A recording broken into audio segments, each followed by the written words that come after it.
So when you're conducting product research, when you're building offers, and when you're building brands, one of the biggest things that you can do to differentiate yourself from the competition is having a deep understanding of the customer archetype and the customer journey that's ultimately going to potentially purchase your product.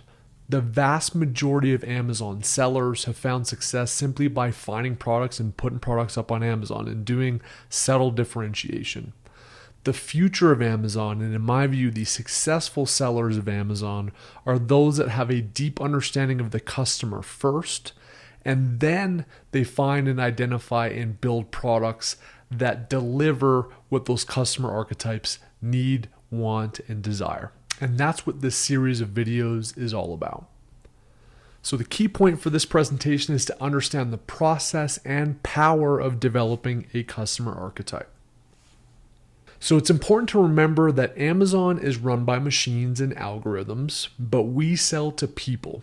And it's very easy to forget that there's a human being on the other side of the screen making decisions about which product to select, which product to buy, and which offer they ultimately want to take. Amazon is going to mathematically reward and calculate the best products based on data and based on machines, but you don't solve the problem purely by understanding the machines at Amazon. That helps, but how you ultimately win is by understanding the human beings and the person behind the computer that's ultimately purchasing a product. And that's where the magic happens. So when you deeply understand the person you are selling to, everything else is easier. It's easier to get reviews, it's easier to convert the product, it's easier to do pay-per-click, it's easier to win. And there's really two ways to understand a customer archetype. The one that I'm actually a proponent of now after building a brand that I wasn't the customer archetype for, and then building brands either myself and or with people that are the customer that we're ultimately selling to, is that you are the actual archetype.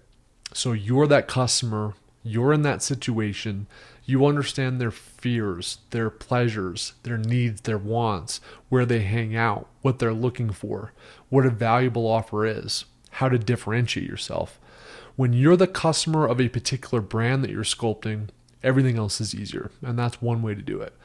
The second is, if you aren't the customer and you aren't on that journey, is that you have the ability to reverse engineer the archetype. So you know how to study them. You know how to find out where they are. You know how to decode their language. You know how to interview people that are the customer archetype to reveal that information that matters when developing a product. So to deeply understand a customer and really reverse engineer the customer archetype, you either got to be that customer or you've got to be able to reverse engineer it. And when building a customer archetype, there's really four areas. One is goals and values. One is sources of info. One is challenges and pain points. And one is objections and roles. And I've created a template that looks like this that will help you deeply understand your customer and sculpt what your customer archetype is. And it really maps it all out here. In the next video, we're going to break down an actual example of what this looks like in practice. Realize it seems a little bit weird on paper. It may seem a little bit weird as you go through it, but I'm telling you, when you come out the other end of this exercise and compile this template for your customer archetype, it is an incredibly powerful tool to identify the right products, to build the right offers, and to build brands that matter, especially on the Amazon platform. The next video, we break this all down.